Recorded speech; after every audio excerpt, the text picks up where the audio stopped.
जय श्री राम दोस्तों। ये कहानी पुराने समय की है। एक जंगल में एक वैज्ञानिक अपनी बेटी के साथ कुछ रिसर्च करने के लिए पहुंचे। बेटी युवा तो थी, लेकिन वो अभी इतनी वैज्ञानिक नहीं हुई थी कि वो फील्ड में जाकर के स्टडी कर सके। तो अंततोगत्वा जंगल के एक हिस्से में उन्होंने अपना तंबू लगाया। तंबू बहुत सुंदर था। उस सुंदर तंबू में कुछ सामान अरेंज किया था, जैसे एक लकड़ी की मेज, उस पर बिछाने के लिए एक बिछोना और उसके ऊपर एक टोकरी, और टोकरी में रखे हुए नकली सेब फल, मतलब प्लास्टिक के सेब फल भी उस टोकरी में रखने के लिए थे। यह दृश्य देख के कोई भी इस कुटिया में, इस झोपड़ी में रहने की इच्छा व्यक्त करता। जो वैज्ञानिक था उसने कहा कि बेटा, मैं जल्दी से जंगल में जाके कुछ रिसर्च पूरा करके आता हूँ, तुम जब तक इस टोली को अच्छे से सजा दो, इस झोपड़ी को अच्छे से सज्जित कर दो। जब ये सब तय हो गया तो वैज्ञानिक जंगल में चला गया और लड़की ने उस झोपड़ी को अच्छे से सजाना शुरू किया। एक कोने में मेज रखी, मेज पे बिछोना बिछाया और उस पर टोकरी रख के सैंपल रख दिए। दूसरे कोने में जाके कुर्सी वगैरह बिछाने लगी। इसी बीच एक बंदरों का झुंड वहाँ आ गया और उस झुंड ने इस झोपड़ी को देखा तो वो ललचा गया, अरे वाह, इतनी सुंदर झोपड़ी। और उनमें से कुछ बंदर जो है उस झोपड़ी के पास कूद गए। यह देख कर के लड़की ने दौड़ के अपनी बंदूक उठाई और जैसे उसने गोली दागी तो सब बंदर वहां से भाग गए। गोली किसी को लगी नहीं, लेकिन एक बंदर बड़ी चालाकी से वहां से जो टोकरी में रखे हुए सेमफल थे, उन सेमफलों में से एक सेमफल को ले जा चुका था। और जैसे ही वो सेमफल को लेके गया तो सारे बंदरों ने उसका सम्मान किया। अरे वाह, कितने सुशोभित हैं, कितने यशस्वी हैं, इन्होंने अपने हाथ से सेब निकाल लिया, वाह, बड़ी तारीफ की।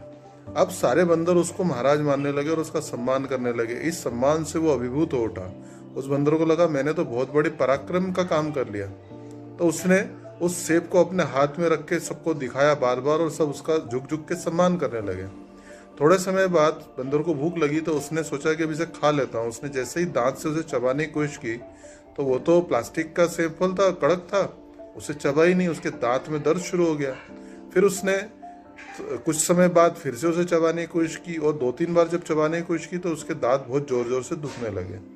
अब वो पेड़ पे चढ़ कर के और चुपचाप सो गया कि अब कल ही कोई फल खाएंगे।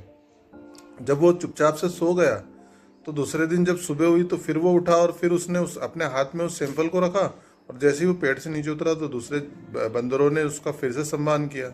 अब उसकी उस सेब फल पे बहुत पकड़ मजबूत हो गई है। वो इसे छोड़ना ही नहीं चाहता था, अपने हाथ में ही रखना चाहता था, क्योंकि उसे पता था इस सेब फल के कारण उसका सम्मान बहुत बढ़ गया है। और सारे बंदर जो है लपक झपक करके पेड़ों पे चढ़ रहे और वहाँ जो उपलब्ध फल थे वो खा रहे थे, लेकिन इस बंदर को कुछ भी नहीं मिल रहा था। तो ये बंदर जो है परेशान हो गया।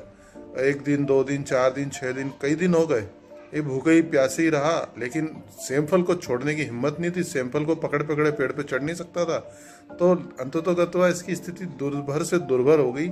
और एक दिन जो है यह बंदर अपने हाथ में सेब को पकड़े पकड़े ही लेटा लेटा और ऊपर पेड़ पे लगे फल को देखता रहा और इसकी प्राण निकल गए। जब इसके प्राण निकल गए तो वो सेब इसके हाथ से छूट के गुड़क गया। सारे बंदर जब उधर से गुजरे तो उन्होंने देखा, अरे बंदर क्या हुआ, तो देखा ये तो मृत्यु हो गई। तो सब बंदरों ने उसके आंसू बहाकर उसका सम्मान किया। और एक बंदर ने वो सेब देखा और उस चुपचाप से उस सेब को उठा लिया। जैसे उस सेब को उठाया और दूसरे बंदरों ने उस बंदर को देखा तो सब उसके सामने अभिभूत हो गए, उसको झुक के प्रणाम करने लगे। अब वो अपने आप को राजा मान रहा था। तो इस प्रकार से एक के बाद एक बंदर मरते गए और वो सेब अगले बंदर के पास जाता रहा। और उस सेब से किसी को कुछ प्राप्त नहीं हुआ, लेकिन उस सेब के कारण इन बंदरों की जीवन जो है वो दुर्गति को प्राप्त हो गया। ऐसे ही कुछ हमारे जीवन में भी घटता है। कुछ चीज़ें हमारे पास आती हैं, हम उनका उपयोग करते हैं और इस तरह से अपने साथ गुधा लेते हैं, बांध लेते हैं कि फिर वो चीज़ हमारे जीवन में कुछ प्रभाव नहीं डालती। वो चीज़ हमारे जीवन को कष्ट में डाल देती है, लेकिन हम अपने मोह में, अभिमान में उस चीज़ को छोड़ते नहीं हैं। और इस प्रकार से हमारा जीवन उन बंदरों की तरह बर्बाद होने लगता है, व्यथित होने लगता है। इसलिए अपने आसपास ऐसी चीज़ों को ध्यान से देखें और उनका त्याग करें। जय हिंद, जय श्री राम।